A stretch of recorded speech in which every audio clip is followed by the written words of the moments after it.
जनाबाई म्हणतात देवा पुण्यवान असणारा राजा बळी, त्या बळीराजाला तू पाताळात घातलं, पुण्यवंत पाताळ लोकी नेला. देवा आज मला कळालं की तुझ्या दरबारामध्ये न्याय शिल्लक राहिला नाहीये. धुंद झाला तुझा दरबार देवा, तुझा दरबार धुंद झालेला आहे. जनाबाई सांगताय देवाला, बळीराजा माहिती तुम्हाला महान पुण्यवान होता माई बापू बळीराजा. त्याने त्याच्या दारात आलेल्या एकही व्यक्तीला खाली हात पाठवलं नव्हतं. त्याने 98 यज्ञ केले. बळीराजाने 98 यज्ञ केले. 99व्या यज्ञाची तयारी चालली आहे. आणि शास्त्रात वर्णन आहे 100 यज्ञ करायचे असतील तर 99 यज्ञ करायची गरज आहे. 100व्या यज्ञाचं पुण्य आपोआप लागत असतं.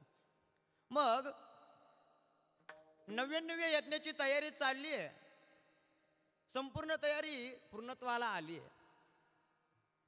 इंद्राची खुर्ची हालायला लागली. इंद्र विचार करायला लागला, जर याने 100 यज्ञ पूर्ण केले तर आपली खुर्ची जाते. आणि खुर्चीसाठी काही काही लोक कोणत्या पात्रतेत जातील, कोणत्या पातळीला जातील काही सांगता येत नाही. ऐका, इंद्रदेवाने देवाला सांगितलं, भगवंताला, देवा या संकटातून तुम्हीच माझी सोडवणूक करू शकतात. देवाने सांगितलं, इंद्रा मी या संकटातून तुमची सोडवणूक करतो. देवाने वामनाचं रूप घेतलं, बट्टूचं एक ब्राह्मणाचं रूप घेतलं. ब्राह्मणाचं रूप घेतलं आणि त्या बळीराजाच्या यज्ञशाळेमध्ये आले. बळीराजाने त्यांचं स्वागत केलं. स्वागतम ते नमस्तुभ्यं ब्राह्मण किं करवामते ब्रह्मर्षिणा तपसाक्षात् मनसंदारयेंधिया. हे ब्राह्मण देवता, मी तुमची काही सेवा करू शकतो, सांगा ना मला.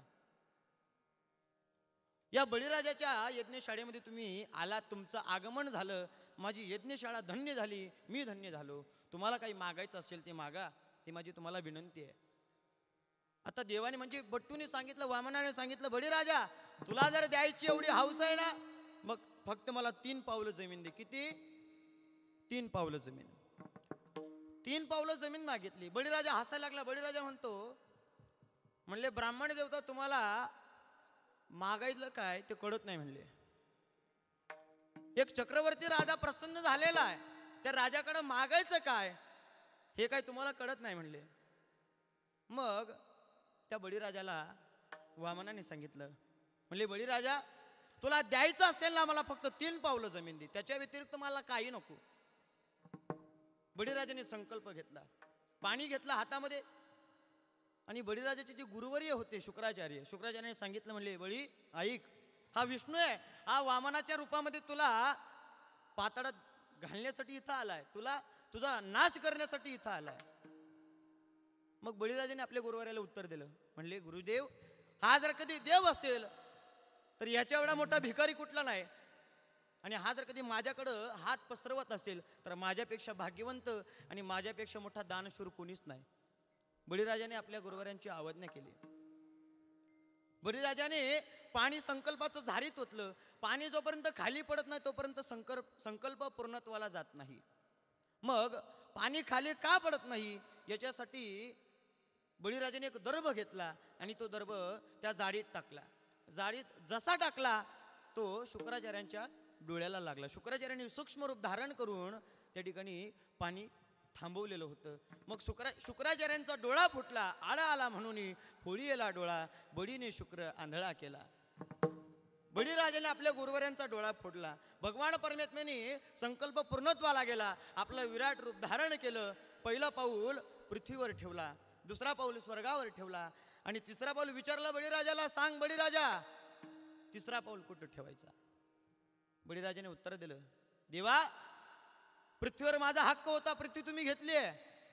स्वर्गावर माझा हक्क होता, स्वर्ग तुम्ही घेतलं. पण आता माझ्या मालकीचा फक्त माझा देहच राहिला आहे. माझ्या डोक्यावर तुम्ही पाय ठेवा, ही माझी विनंती आहे. बळीराजाची आई धावत धावत आली आणि म्हणते काय, अच्छा हुआ सती रही गई पति विलोचन के साथ, ऐसा पुत्र पैदा किया जो प्रभु पसारे हाथ. बळीराजाची पत्नी म्हणते, आई म्हणते, बरं झालं मी सती गेले नाही, माझ्या पोटी असं रत्न जन्माला आलं, साक्षात जगाच्या मालकाने माझ्या पोरासमोर हात पसरवावा, याच्यापेक्षा भाग्याची गोष्ट कुठली आहे? भगवान परमेश्वराने बळीराजाला पाताळात घातलं. जनाबाई सांगतात, देवा सांग, तू हे बरं केलंस का? पुण्यवंत पाताळा लोकी नेला, तू हे योग्य केलंस का? सांग ना मला. देवा तू तिथंच थांबला नाही रे, तू अजून काय केलं सांगते मी तुला. दरिद्री तो भाग्यवंत केला. देवा, जो तुझ्यासोबत खोटं बोलला, कोण? सुदामा, भगवान परमेश्वराचा मित्र आहे सुदामा. अरे देवा, जो तुझ्यासोबत खोटं बोलला त्या सुदाम्याला तू भाग्यवंत केला, सोन्याची नगरी देऊन टाकली. सांग ना मला, हा कुठल्या दरबारातला न्याय आहे? अरे तुम्हाला जेव्हा गुरुमातेने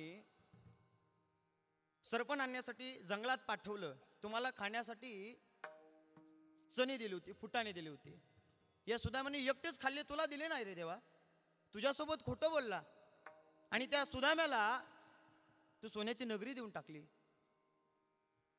त्या सुदाम्याला भाग्यवंत केला, हे तू बरं केलंस का? सांग ना मला. जनाबाई म्हणतात, देवा तू हे बरं केलं नाही. सुदामा माहिती माही बापू तुम्हाला, सुदामा भगवान परमेश्वराचा मित्र आहे. श्रीमद भागवत महापुराणामध्ये सुदामाचे चरित्र आलेलं आहे, सुदामाचं वर्णन केलं जात आहे. कृष्णस्यासीद सखा कश्चित ब्राह्मणो ब्रह्मवितमा विरक्त इंद्रियार्थेषु प्रशांतात्मा जितेंद्रिया. सुदामा भगवान परमेश्वराचा मित्र आहे. मग देवाने एके दिवशी विचार केला, या सुदामाला आपल्या नगरीत आपण बोलवायचं, हा आपल्याकडे कधी येत नाही. मग देवाने साधूचं रूप घेतलं, सुशिलेला सांगितलं. सुशिला ही सुदामाची पत्नी. सुशिलेला सांगितलं, म्हणले सुशिले, तुझ्या पतीला तू देवाच्या भेटीला पाठव, तुझ्या घरामध्ये दरिद्री राहणार नाही. आता सुदामाची पत्नी सुशिला, तिने निश्चय केला आपल्या पतीला आपण देवाच्या भेटीला पाठवायचंच. मग एके दिवशी सुदामा ध्यानात बसले. सुदामा ध्यानात बसले असताना सुशिलेने विचारलं, म्हणले स्वामी, भगवान परमात्मा तुमचे मित्र आहेत का? म्हणले हो. मग माझी एक इच्छा आहे, तुम्ही तुमच्या मित्राला भेटायला जा, ही माझी विनंती आहे. सुदामाने सांगितलं, म्हणले जणी त्याच्या भेटीला जायचंय, पण एक लक्षात घे सुशिला, त्याच्या भेटीला जायचंय, पण त्याच्या भेटीला जात असताना खाली हात माणसाने कधी जायचं नसतं. यथामती यथावकाश जेवढं आपल्याला जमेल तेवढं आपण न्यायचं असतं. सुशिला म्हणते, स्वामी तुम्ही थांबा, मी आता जाते, काहीतरी बंदोबस्त करते. सुशिला धावत धावत 4 ब्राह्मणांच्या घरी गेली. या चित्वा चतुरो मुष्टे विप्राण प्रथुक तंडुलान चैलखंडेन तान बध्वा भरत्रे प्रादादुपायण. सुशिला 4 ब्राह्मणांच्या घरी गेली. माय बापू, 4 ब्राह्मणांच्या घरून मुठमुठ पोहे मागितलं. ते पोहे बांधायला तिच्याजवळ चांगला कापड नव्हता. 1000 ठिकाणी फाटलेले एक धोतर घेतलं, त्याचे 4 खंड एकत्र केले. चैल खंडेन तान बध्वा, 4 खंडात त्याला एकत्र केलं आणि ती गठोडी बांधून सुदामाजवळ दिली. सुदामा जाणार तेवढ्या सुशिलेने सांगितलं, स्वामी थांबा ना, तुम्ही देवाच्या भेटीला जाताय, देवाला भेटणार ना, माझा एक संदेश तुम्ही देवाला सांगा.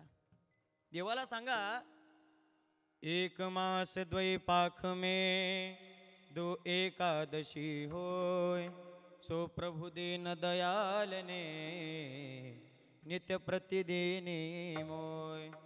तुम्ही देवाला सांगा, देवा तुझी जी भक्त वैष्णव आहेत ना, ते महिन्यातनं 2दा एकादशीचा व्रत करतात. दादा तुम्ही आपण सर्वजण महिन्यातनं 2दा एकादशीचा व्रत करतो, पण सुदामाच्या घरामध्ये महिन्यातनं 2 दिवस नाही, महिन्याची 30ही दिवस, वर्षाचे 12ही महिने एकादशीचा व्रत केला जात होता. 18-20 दरिद्र होता माई बापू. सुदामाची पत्नी म्हणते, देवा माझी पोरं धावत धावत माझ्याजवळ येतात रे, माझ्या साडीचा पदर ओढतात, मला सांगतात, आई आम्हाला भूक लागली, काहीतरी खायला दे ना, आम्हाला काहीतरी खायला दे ना. मी सांगते, पोरांनो आज एकादशी आहे, आणि आज जर कधी तुम्ही एकादशीचा व्रत मोडला, अन्न ग्रहण केलं, तर देव तुमच्यावर नाराज होणार, देव तुमच्यावर रुसणार. देवा तू रुसू नये म्हणून माझे पोरं पोट भरून पाणी पितात रे, आणि तशीच झोपी जातात. सुशिलेने आपली सर्व मनस्थिती एका शब्दामध्ये प्रगट केली. सुदामा दर कोस दर मुक्काम निघाले. देवाने सुदामाला आपल्या द्वारका नगरीत आणलं. द्वारका नगरीत आणलं. सुदामाने एका द्वारपालाला विचारलं, म्हणले दादा द्वारकेला जायला रस्ता कुठला हो? म्हणले ब्राह्मणे देवता, द्वारकेत आल्यानंतर कोणी द्वारकेचा रस्ता विचारता का? हीच द्वारका आहे, सांगा बघू तुम्हाला कोणाला भेटायचंय? मला तुमच्या देवाला भेटायचं. देवाला भेटायचंय, समोरच्या महलामध्ये जा, त्या दरबारामध्ये भगवान परमात्मा बसले आहेत. सुदामा मोठी हिंमत करून दरबाराजवळ आला. त्या द्वारपालांनी विचारलं, ब्राह्मणी देवता कुठं जायचंय तुम्हाला, कोणाला भेटायचंय तुम्हाला? दादा मला फक्त एकदा माझ्या मित्राला भेटू द्या, मला एकदा फक्त तुमच्या देवाला भेटू द्या. काय काम काढलं देवाकडं? अरे दादा तो माझा बालपणीचा मित्र आहे, खूप दिवस झाले त्याला भेटलो नाही रे.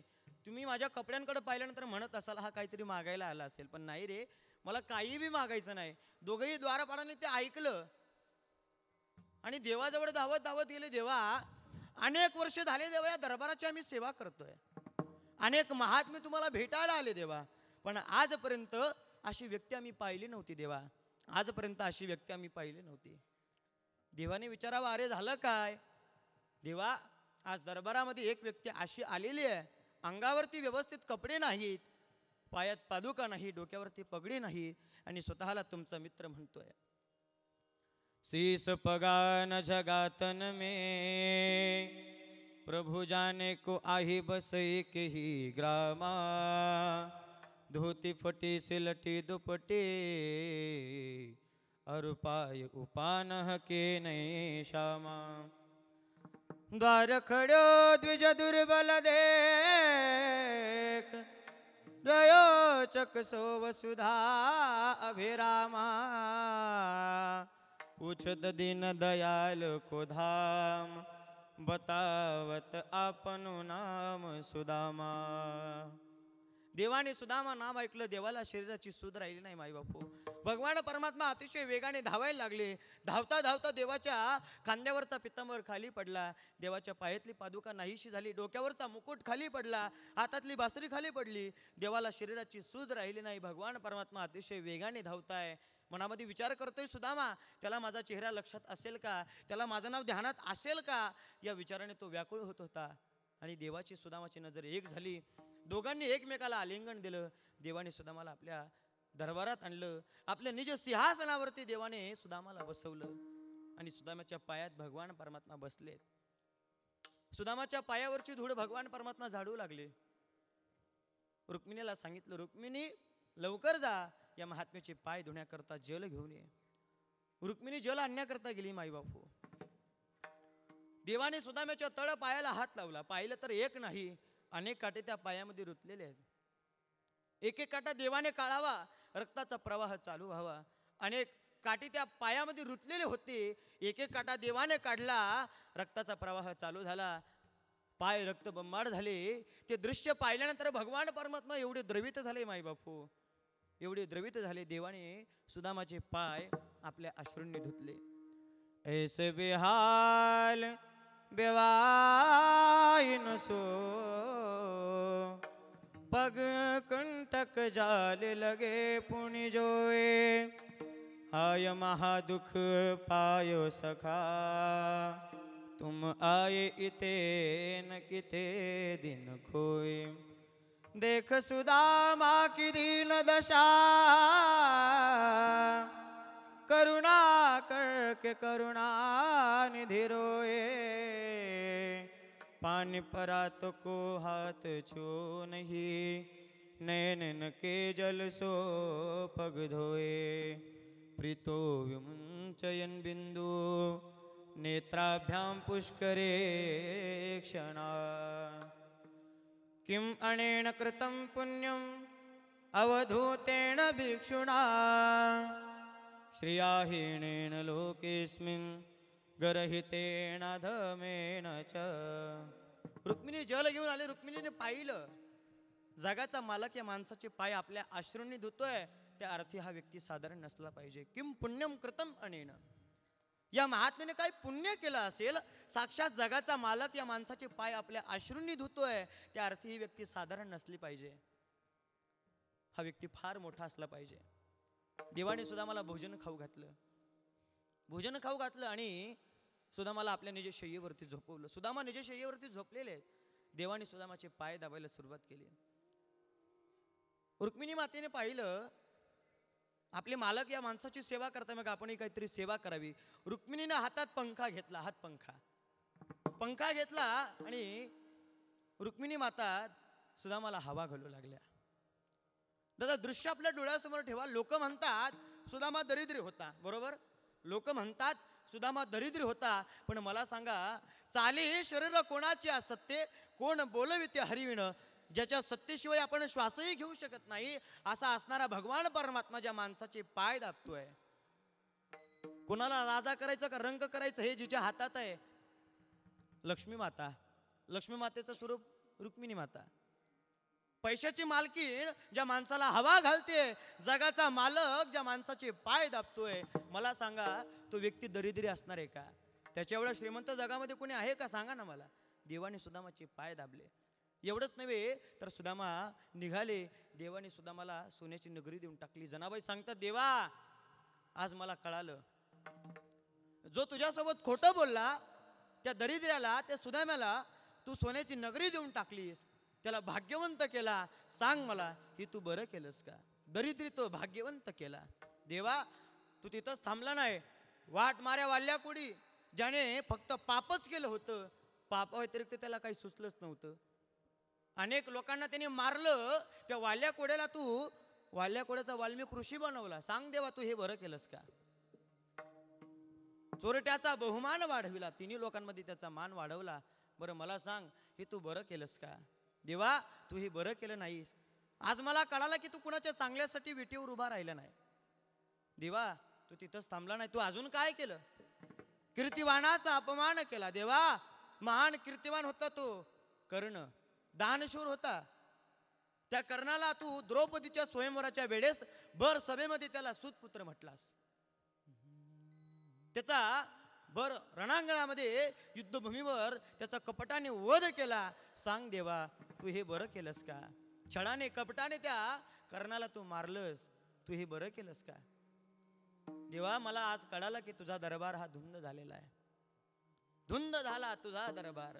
जनाबाई सांगतात, देवा तू तिथंच थांबला नाही, तू अजून काय केलं? अभंगाचं दुसरं चरण. वैरी या सिद्धी झाली मोक्ष सिद्धी. देवा तुझा सर्वात मोठा वैरी राजा रावण, त्या रावणाला तू मोक्ष सिद्धी दिलीस. कपटिया दिली महानिधी. कोण? पुतना. कपट रूप घेऊन आलेली तुझ्याजवळ ती पुतना. देवा तुला मारण्यासाठी आलेली ती पुतना, त्या पुतणीला तू महानिधी देऊन टाकलीस. सांग देवा तू हे बरं केलंस का? देवा हनुमंतरायांसारखे आमच्यासारखे अनेक संत, अनेक भक्त आम्हाला एका एका धोत्रावर पूर्ण आयुष्य काढायला लावतो, पूर्ण वर्ष काढायला लावतो. सांग देवा तू हे बरं केलंस का? सेवकांना कधी काय देण्याचा प्रयत्न केला नाही देवा तू. आणि ज्याने तिन्ही लोकांमध्ये फक्त आग लावण्याचंच काम केलं, जनाबाई त्याला नाऱ्या म्हणतात. नाऱ्या कोण? महर्षी नारद मुनी. अरे देवा ज्या नाऱ्याने तिन्ही लोकांमध्ये आग लावण्याचंच काम केलं, इकडचं तिकडे केलं, तिकडचं इकडे केलं, त्याचा तू तिन्ही लोकांमध्ये मान वाढवला. चाळकाशी त्रैलोक्य भावे वंदी. सांग देवा हा कुठल्या दरबारातला न्याय आहे? देवा तुझा दरबार धुंद झालेला आहे. धुंद झाला तुझा दरबार, धुंद झाला तुझा दरबार. देवा आज मला कळालं की तुझा दरबार, तुझ्या दरबारात न्याय शिल्लक राहिला नाही. देवा तू तिथंच थांबला नाही रे, तू अजून काय केलं? ऐक ना. पतिव्रता ती वृथा गुंतविली. पतिव्रता असणारी महान पतिव्रता होती माई बापू उर्मिला. त्या उर्मिलेला तू व्रतात गुंतवलं. 14 वर्षाचा वनवास तुला मिळाला राम अवतारामध्ये. उद्या वनवासाला पती जातील म्हणून उर्मिलेला विचार केला, आपल्या पतीचं आपण उद्या तोंड गोड करायचं, उद्या त्यांना चांगल्यापैकी खीर खाऊ घालायची, 14 वर्ष गोड राहतील म्हणून. खीर बनवली मोठ्या प्रेमाने. लक्ष्मणाच्या तोंडात ती खीर टाकणार तेवढ्यात तू लक्ष्मणाला बोलावलं, लक्ष्मणा यायचं असेल तर ये, नाहीतर मी आणि सीता आम्ही दोघंच जातो वनवासाला. देवा लक्ष्मणाने ती खीरही खाल्ली नाही रे, तुला सहन झालं नाही का ते? सांग ना मला, हे तू बरं केलंस का? पतिव्रता ती वृथा गुंतविली. विश्या होती मायबाप ती गणिका.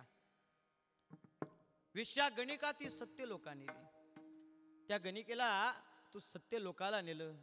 सांग तू हे बरं केलंस का? एवढंच नव्हे तर कडी सकुळा लावी येली, यादव वृंदा ही गोष्ट बरी नाही केली. देवा आज आम्हाला कळालं की तू विटेवर कोणाच्या चांगल्यासाठी उभा राहिला नाही, तू जगाचं वाटोळं करण्यासाठी विटेवर उभा राहिलाय. देवा मला सांग, ज्या वंशात तू जन्माला आला त्या वंशाचा तू संपूर्ण नायनाट केला. तू तिथंच थांबला नाही.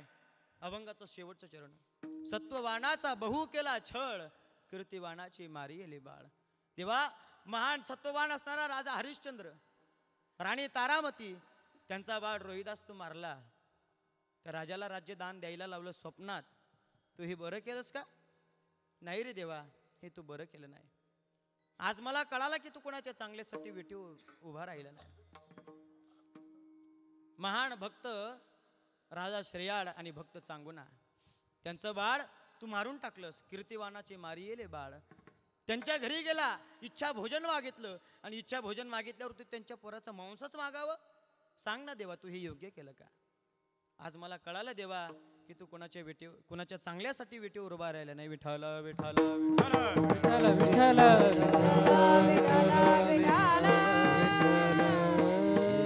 देवा.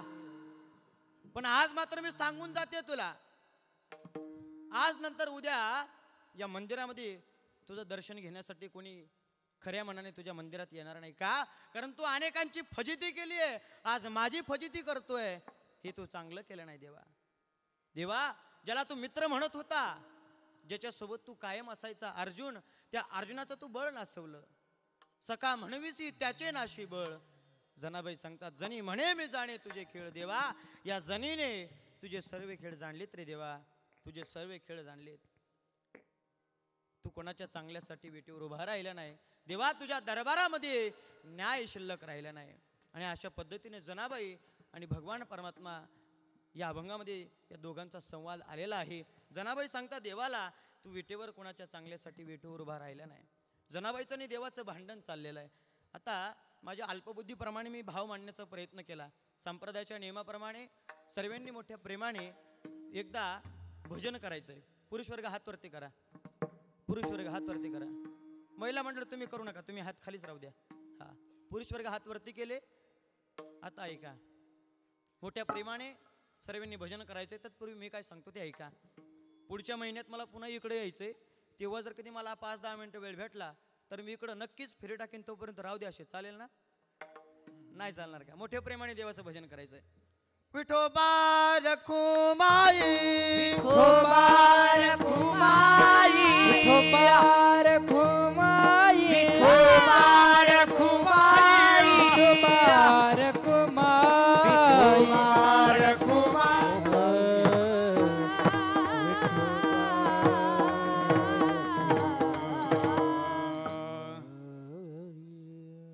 आता सर्व पुरुष वर्गाला विनंती आहे, सर्वांनी आपापले हात खाली करा. गरज नाही. महाराज तुम लढो हम कपडे संभालते. एवढा भजनाचा कंटाळा करत जाऊ नका. जर देवाचं भजन केलं ना माय बापू, तर देव तुम्हाला सहज प्राप्त होणार आहे. पण देवाचं भजन करायचं ते देवासाठी वेळ व्हावं लागतं बरं का. आणि देव शहाण्या लोकांचा कधी देव होत नसतो. ज्याप्रमाणे आपल्याला आपल्यापेक्षा शहाणा सहन होत नाही ना, त्याचप्रमाणे देवाला देवापेक्षा शहाणा सहन होत नाही. मग वेळ व्हायचं देवाच्या भक्तीत. आता वेळ कसं व्हायचं? इथून व्हायचं नाही, इथून अंतःकरणाने वेळ व्हायचं देवासाठी. ते मीराबाई एके ठिकाणी सांगतात, माझी देवाच्या भक्तीमध्ये अशी अवस्था झाली, मला देवाच्या भक्तीचा असा रोग लागला, त्या रोगाचं निदानच कुणी वैद्य सांगत नाहीये. हेरी मैं तो प्रेम दीवानी मारो, दर्द ना जाने कोई, दर्द ना जाने कोई, दर्द की मारी वन वन डालू, वेद मिला नहीं कोई, वेद मिला नहीं कोई. हेरी मैं तो प्रेम दीवानी मारो, दर्द न जाने कोई. मीराबाई सांगतात, मला देवाच्या भक्तीचा असा रोग लागला, त्या रोगाचं निदानच कोणी सांगत नाही. भक्ती करायची असेल ना दादा, तर अंतःकरणाने भक्ती करा. आता जनाबाई देवाच्या मंदिरामध्ये उभ्या आहेत. जनाबाई देवाला सांगतात, देवा आज मला कळालं की तू कोणाच्या चांगल्यासाठी वेटीवर उभा राहिला नाही. तुझा दरबार धुंद झालेला आहे, धुंद झाला तुझा दरबार. देवा आज जाते, पण मी एक लक्षात ठेव, मी एक सांगून जाते तुला, माझा श्राप आहे तुला. जर उद्यापासून या दरबारामध्ये कोणी आलं ना, तर शुद्ध भावाने तुझी कोणी पूजा करणार नाही. सांग देवा, तू अशी फजिती काय केली माझी? देवाने वेटीवरून उडी मारली. विटेवरून उडी मारली देवाने, जनाबाईच्या तोंडाला हात लावला. जनाबाईला म्हणतात, जने अगं वेळी झाली का काय? केलेल्या कामाचा पगार द्यायला आलीस का? अगं जने, तुझी म्हणतेस ना अभंगाचं पहिलं चरण, पुण्यवंत पाताळ लोकिनेला. सांग, तो बळीराजा राक्षस कुळातला होता. आता एक लक्ष देऊन ऐका, पूर्ण कीर्तन एका बाजूला आहे आणि ही एक गोष्ट एका बाजूला आहे, फक्त लक्ष देऊन ऐका. तू म्हणतेस ना जणे पुण्यवंत पाताळ लोकिनेला. अगं महान पुण्यवान होता तो राजा बळी, पण तो राक्षस कुळातला होता. मला सांग, तो जर कधी राक्षस कुळातला असताना जर तो इंद्राच्या खुर्चीवर बसला असता तर ब्रह्मांडाचा त्याने नायनाट केला नसता का? सांग ना मला. म्हणून त्या बळीराजाला मी पाताळात घातलं. अगं जणे, त्याने संपूर्ण लोकांना श्रीमंत बनवलं होतं, त्याच्या नगरीत कोणी श्रीमंत नव्हतं, त्याला पाताळात घातलं. याचं कारण आहे, जिथं सर्वच लोक श्रीमंत असतात ना तिथं माणुसकी मरत असते. म्हणून मी त्या बळीराजाला पाताळात घातलं. मी काही चुकीचं केलं नाही जणे. तू म्हणतेस दरिद्री तो भाग्यवंत केला. अगं तुला त्याच्या मागचं कारण माहीत नाहीये.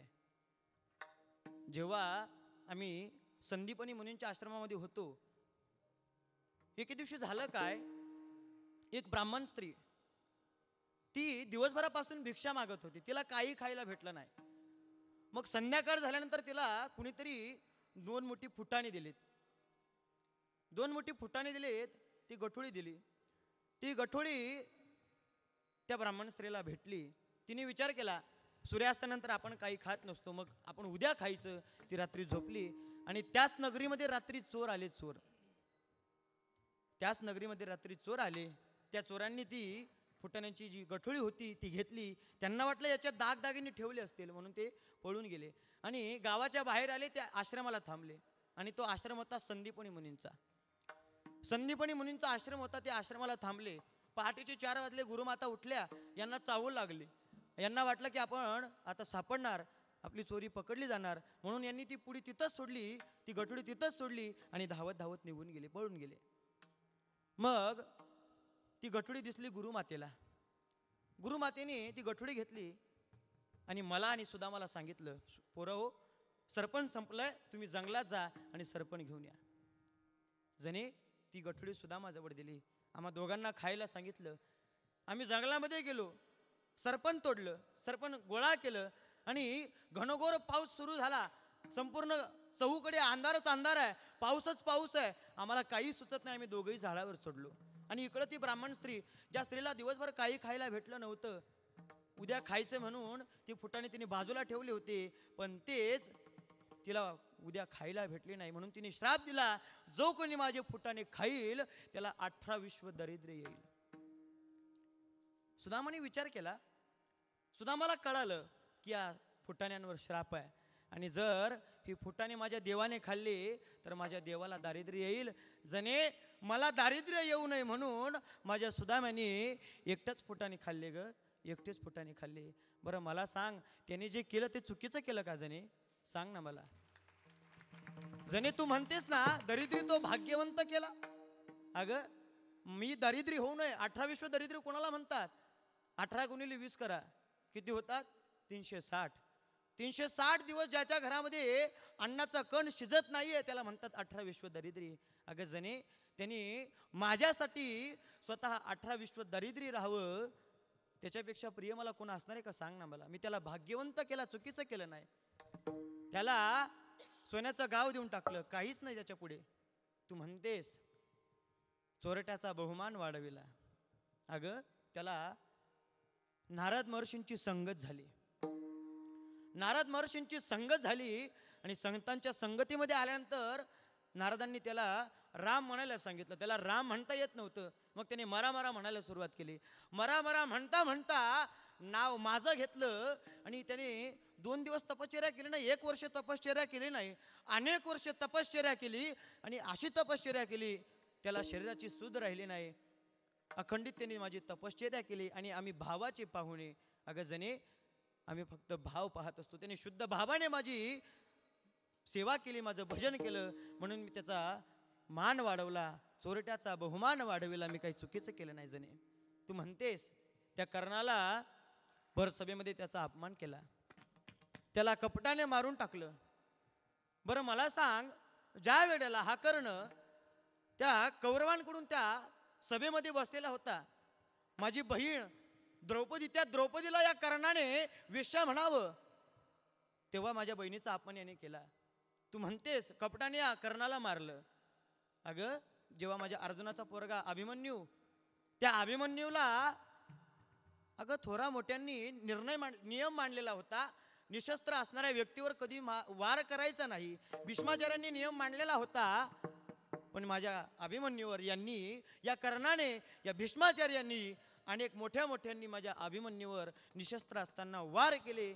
मला सांग, त्या कर्णाला मी कपटाने मारलं, तो अधर्म्यांच्या बरोबर होता, मी त्याला कपटाने मारलं, मी काही चुकीचं केलं नाही जणे. तू म्हणतेस ना अभंगाचं दुसरं चरण, वैरियासी दिलेली मोक्ष सिद्धी. अगं रावणासारखा भक्त जगाच्या पाठीवर कुठं सापडणार नाही.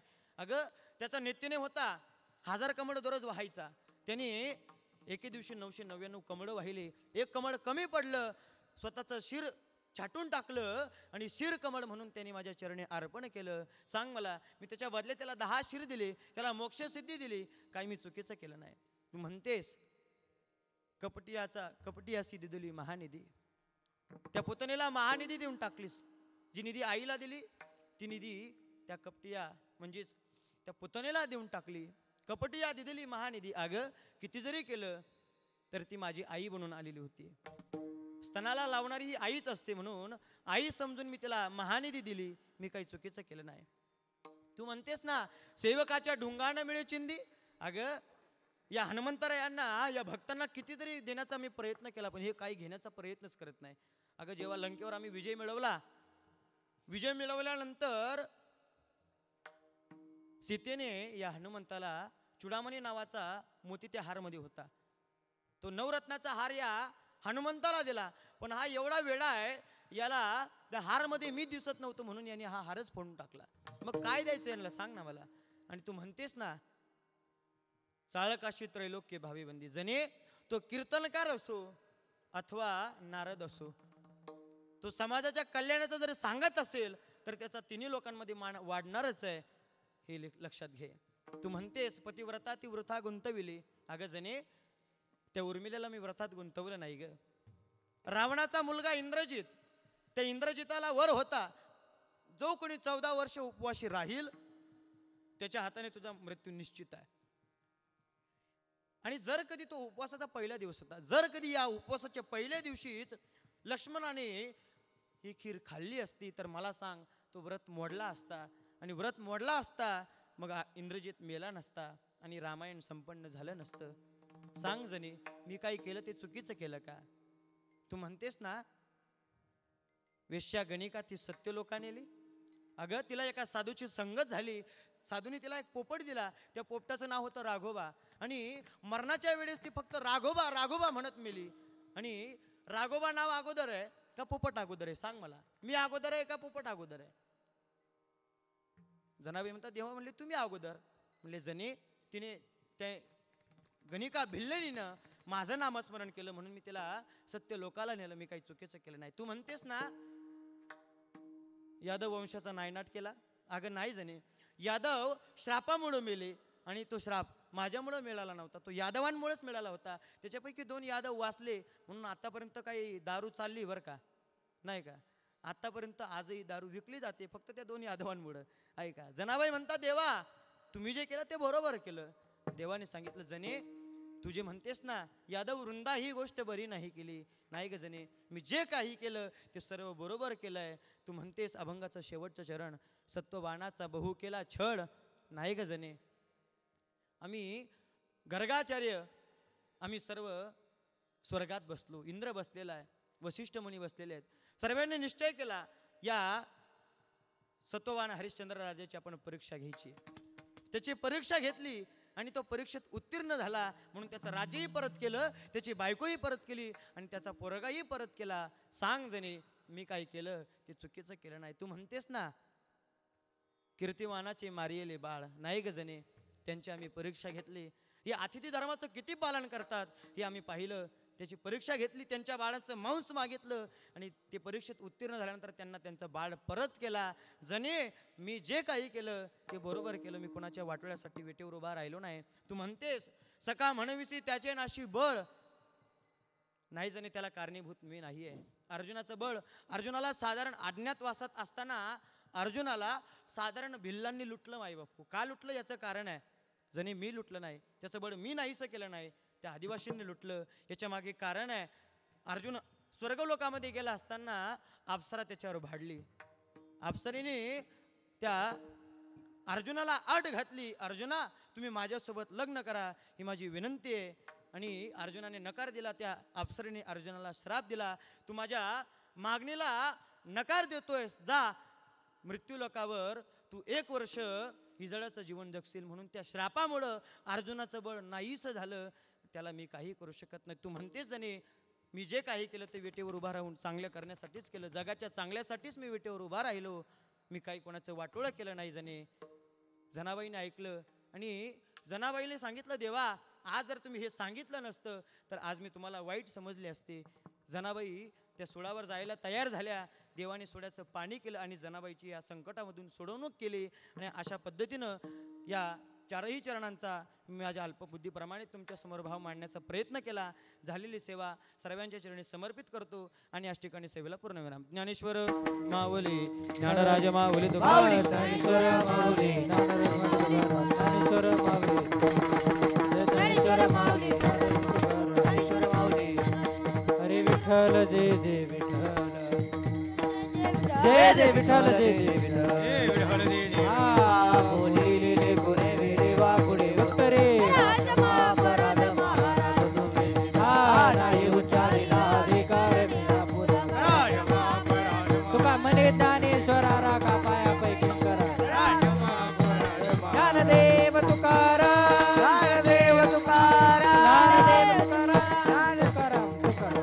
कुंडली करदार विठ्ठल श्री ज्ञानदेव तुकाराम. तुम्हाला आजचा आमचा एपिसोड कसा वाटला नक्की कळवा. असेच आम्ही वेगळे कीर्तनकार तुमच्यासाठी घेऊन येत आहोत, तर सबस्क्राईब करायला विसरू नका आणि अधिक माहितीसाठी खालील दिलेल्या लिंकवर क्लिक करा. धन्यवाद.